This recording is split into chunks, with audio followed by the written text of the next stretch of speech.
Assalamualaikum warahmatullahi wabarakatuh. Selamat siang teman-teman semuanya. Apa kabar Anda di hari ini? Saya doakan kalian tetap sehat selalu dan selalu dalam lindungan Allah Subhanahu wa taala. Di video kali ini saya akan membahas tentang utang di pinjaman online itu akan auto lunas dengan sendirinya ketika telat bayar lebih dari 1 tahun. Apakah hal ini benar adanya? Ataukah justru hanya asumsi dan harapan dari nasabah-nasabah yang saat ini sedang mengalami telat bayar atau gagal bayar di pinjaman online. Jadi silakan kalian tinggal simak videonya sampai habis agar kalian tidak salah memahami isi dari video ini. Tapi sebelumnya saya ucapkan terima kasih banyak buat teman-teman semuanya yang sampai saat ini masih mensupport channel ini, selalu mendukung channel ini dan selalu menantikan setiap video yang saya upload berikutnya. Saya doakan kalian tetap sehat selalu dan selalu dalam lindungan Allah Subhanahu wa taala. Baik teman-teman, statement yang mengatakan bahwa utang kita di pinjaman online itu akan auto lunas setelah telat bayar 1 tahun. Mungkin teman-teman semuanya ada yang mendengar atau melihat statement bahwa utang di pinjaman online itu akan auto lunas setelah telat bayar lebih dari 1 tahun. Hal ini bisa saja terjadi apabila ketika kita di awal mengajukan pinjaman uang di aplikasi pinjaman online itu kita diminta untuk menandatangani asuransi. Ketika pinjaman kita belum dicairkan, kita akan diminta untuk menandatangani asuransi. Nah, setelah menandatangani asuransi tersebut, kemungkinan nanti uang kita tidak lebih dari 1 jam atau pinjaman kita tidak lebih dari 1 jam akan dicairkan. Mungkin saja ketika kalian telat bayar lebih dari 1 tahun karena di awal sudah menandatangani asuransi dan karena telat bayar lebih dari 1 tahun akhirnya di auto lunaskan dan di cover oleh asuransi tersebut. Tetapi tidak semua nasabah atau tidak semua pinjaman online legal yang menerapkan atau bekerja sama dengan asuransi. Bahkan mungkin ada pinjol legal yang sampai saat ini tidak bekerja sama dengan asuransi. Tetapi perlu kalian ketahui, segala resiko gagal bayar dari nasabah pinjaman online itu ditanggung sepenuhnya oleh pemberi pinjaman.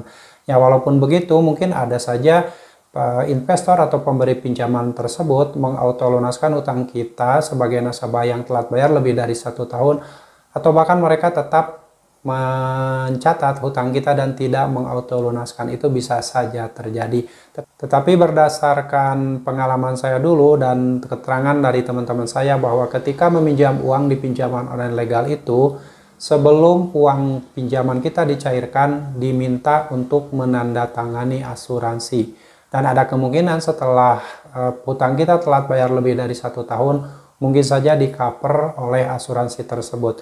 Nah, jadi statement tentang hutang di pinjaman online akan auto lunas setelah telat bayar 1 tahun mungkin karena sudah di cover asuransi.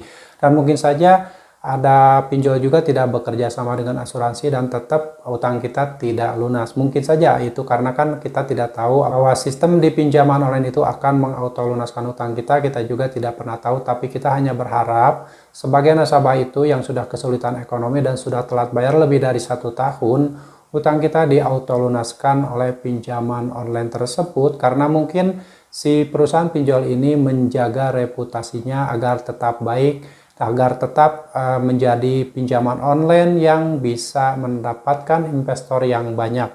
Karena kalau misalkan perusahaan pinjaman online tingkat prestasinya tinggi, ada kemungkinan si investor ini tidak akan lagi menyimpan dananya di perusahaan pinjol tersebut, sehingga segala macam cara dilakukan oleh pinjaman online untuk membersihkan namanya agar tetap banyak investor yang mau mendanai perusahaan pinjol tersebut.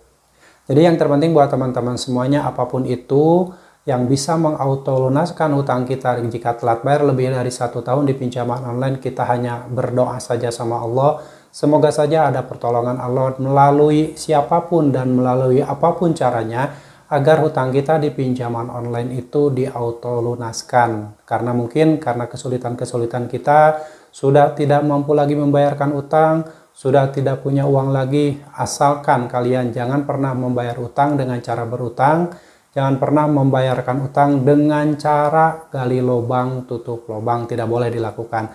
Yang terpenting kalian jangan lupa untuk selalu mendekatkan diri sama Allah, beribadah sama Allah, meminta pertolongan sama Allah, banyak berzikir, banyak bersolawat. Insya Allah suatu saat nanti pertolongan Allah akan datang dan mungkin saja hutang kalian akan diautolunaskan secara otomatis setelah telat bayar lebih dari 1 tahun. Oke, semoga sharing ini bermanfaat dan sampai jumpa lagi di video saya selanjutnya. Wassalamualaikum warahmatullahi wabarakatuh.